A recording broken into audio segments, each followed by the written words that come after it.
বিদেশমন্ত্রী doctor S Jaishankar তিনি হঠাৎ দিল্লি নিয়ে কেন এই রকম বিরূপ মন্তব্য করলেন? তিনি বললেন যে যখনই তিনি বিদেশ ভ্রমণ করেন তখন রাজধানী সম্পর্কে বলতে গিয়ে তার লজ্জা লাগে। দেখুন, এই রাজধানী দিল্লিই তো তার কর্মভূমি, তাহলে তিনি কেন এরকম বেসুরো কথা বলছেন? এবারে সে বিষয়ে বিস্তারিত আপনাদের জানাই। দিল্লিতে হতে চলেছে নির্বাচন, বিধানসভা নির্বাচন, আর তার ঠিক আগেই রাজধানী দিল্লির আম আদমি পার্টির সরকারকে নিশানা করলেন বিদেশমন্ত্রী এস জয়শঙ্কর। দিল্লির বর্তমান পরিস্থিতির জন্য তাকে লজ্জায় পড়তে হয় বলে মন্তব্য করেছেন তিনি। বিদেশমন্ত্রী বলেন, আমি যখনই বিদেশ ভ্রমণ করি তখন আমি বিশ্বের কাছ থেকে একটি বিষয় লুকিয়ে রাখি। বিদেশে গিয়ে বলতে লজ্জা লাগে যে রাজধানীতে বসবাসকারী মানুষরা জল জীবন মিশনের অধীনে সুবিধা পান না, আবাসের বাড়ি পান না, সিলিন্ডার পান না, অথবা পাইপযুক্ত জল পান না এবং আয়ুষ্মান ভারতের সুবিধা পান না। দেখুন, এই সমস্ত প্রকল্পগুলো বা এই সমস্ত সুবিধাগুলো তো সব কেন্দ্রের দেওয়া, মোদী সরকারের দেওয়া, এবং এগুলো সব মানুষের পাওয়া উচিত। তাহলে এগুলো কেন পান না তারা? খুব স্বাভাবিকভাবে এই প্রশ্নটা ওঠে। তিনি বলছেন, এটা দুর্ভাগ্যজনক যে গত 10 বছরে দিল্লি পিছিয়ে পড়েছে। দিল্লির বাসিন্দাদের জল, বিদ্যুৎ, গ্যাস, সিলিন্ডার, স্বাস্থ্য সেবার অধিকার দেওয়া হয়নি। যদিও এখানকার সরকার আপনাদের অধিকার না দেয়, তাহলে 5ই ফেব্রুয়ারি আপনারা ভাবুন যে এই সরকারকে বদলানো উচিত কিনা, বলছেন ডক্টর এস জয়শঙ্কর। শুনে নেওয়া যাক তিনি ঠিক কি বলেছেন দিল্লি প্রসঙ্গে এবং আম আদমি पार्टी নিশানা করে। শুনুন। या जब जैसे मैंने कहा हम वैक्सीन दुनिया को भेजते हैं, या जब हम फोन के माध्यम से कैशलेस पेमेंट करते हैं, तो ये सब चीजें जो है दुनिया की नजर में है आज।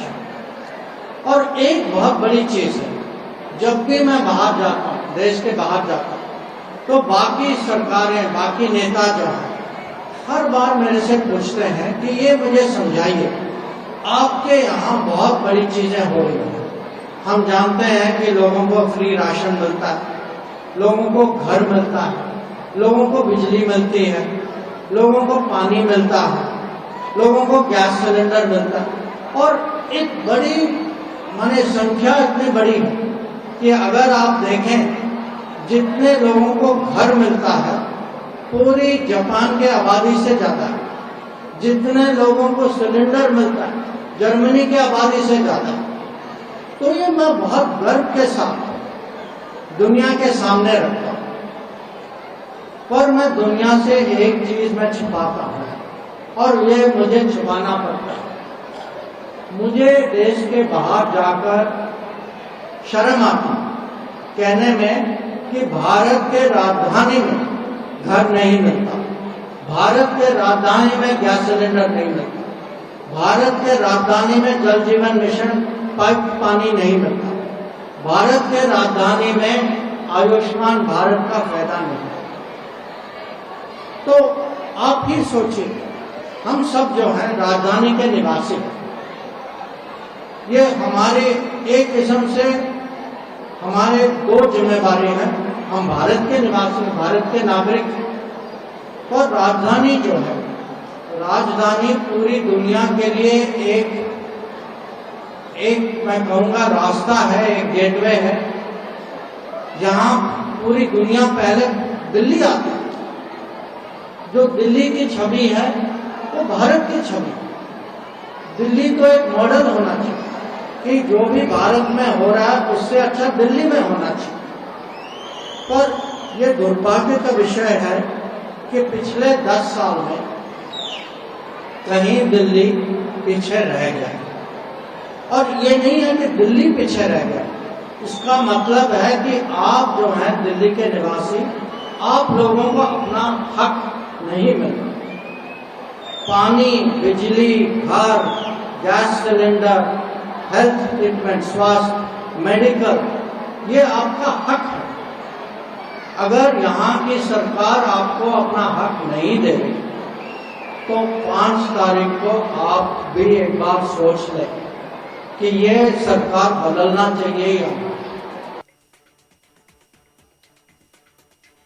শুনলেন তো বিদেশমন্ত্রী ডক্টর এস জয়শঙ্কর তার বক্তব্যে কি বললেন, এটা বোঝাই যাচ্ছে যে তিনি দিল্লির যে বিধানসভা ভোট সেই ভোটের জন্য প্রচারে গিয়েছেন এবং সেখানে তিনি বেশ কিছু বিষয় তুলে ধরেছেন এবং তিনি বলছেন যে তাকে বহু বিদেশ সফর করতে হয়, খুব স্বাভাবিক। সেটা আপনারা জানেন যে কয়েকদিন আগেই ডোনাল্ড ট্রাম্পের যে শপথ গ্রহণ অনুষ্ঠান হয়েছিল সেখানে বিদেশমন্ত্রী উপস্থিত ছিলেন এবং তারপর আমরা দেখলাম যে বিদেশমন্ত্রীর বিভিন্ন সফর, বিভিন্ন জায়গায় যে তার যাওয়ার যে কর্মসূচিগুলো রয়েছে সেখানে গিয়ে নাকি তিনি রাজধানী দিল্লির এই যে সমস্যাগুলো, সেই সমস্যাগুলো নিয়ে তিনি বলতে নাকি লজ্জা পান, এমনটাই মত ডক্টর এস জয়শঙ্করের। প্রথমে শুনে মনে হলেও যে দিল্লিতে কেন এই সমস্যা, কী জন্য বলছেন, নিজের সরকারের বিরুদ্ধেই বলছেন কিনা, প্রাথমিকভাবে এরকম মনে হলেও পরে বোঝা গেল যে তিনি দিল্লির যে আম আদমি পার্টির সরকার রয়েছে, ক্ষমতাসীন যে সরকার, সেই সরকারের বিরুদ্ধে তোপ দেখেছেন ডক্টর এস জয়শঙ্কর।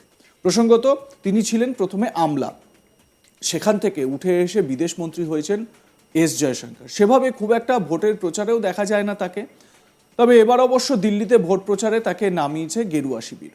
শনিবার দিল্লিতে দক্ষিণ ভারতীয়দের সঙ্গে আলাপচারিতায় এই কথাগুলি বলতে শোনা যায় জয়শঙ্করকে। পর্যবেক্ষকদের একাংশ মনে করছেন রাজনৈতিক সভায় বললেও বিদেশমন্ত্রী হওয়ায় তার এই কথাগুলির বিশেষ তাৎপর্য রয়েছে। উল্লেখ্য, আগামী বুধবার 5ই ফেব্রুয়ারি দিল্লির 70টি বিধানসভা কেন্দ্রে ভোট হতে চলেছে। ক্ষমতায় থাকা আম আদমি পার্টিকে পরাজিত করতে উঠে পড়ে লেগেছে গেরুয়া শিবির। অন্যদিকে দিল্লির ক্ষমতা দখল করতে মরিয়া কংগ্রেসও।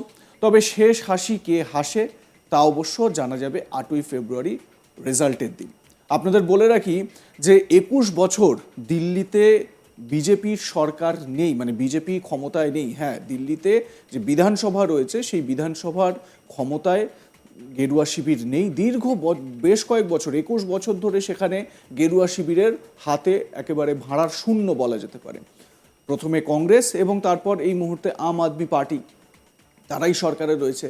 এদিকে আম আদমি পার্টি তারা তাদের প্রচারে দিল্লিবাসীকে নানান রকম ফ্রি বিজের কথা বলে দিয়েছে, যেরকম বিনামূল্যে চিকিৎসা থেকে শুরু করে বিনামূল্যে জলের ব্যবস্থা, তার পাশাপাশি বিনামূল্যে শিক্ষা ব্যবস্থা, শিক্ষা বাচ্চাদের পড়াশোনার জন্য যে সাবসিডি, সেই সাবসিডি দেবে সরকার।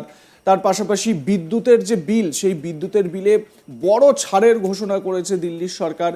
তারপরে এই লক্ষ্মীর ভাণ্ডার, পশ্চিমবঙ্গের মতোই লক্ষ্মীর ভাণ্ডারের যে কর্মসূচি বা লক্ষ্মীর ভাণ্ডারের যে টাকা দেওয়া মহিলাদের, সেই লক্ষ্মীর ভাণ্ডারের মতন প্রকল্পও দিল্লিতে চালু করতে চলেছে দিল্লির সরকার।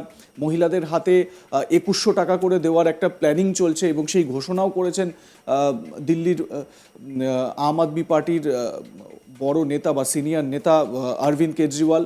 খুব স্বাভাবিকভাবে এই বিষয়গুলোকে কেন্দ্র করেই টানাপোড়েন চলছে। আর বিদেশমন্ত্রী জয়শঙ্কর তিনি তার বক্তব্যে পরিষ্কার করলেন কেন তার দিল্লি নিয়ে বলতে লজ্জা লাগে। আপনাদের মতামত কি এ বিষয়ে জানাতে ভুলবেন না। দেখতে থাকুন আজ তাক বাংলা। সাবস্ক্রাইব করুন আমাদের ইউটিউব চ্যানেলটি, বেল আইকন প্রেস করতে ভুলবেন না নোটিফিকেশন পেতে।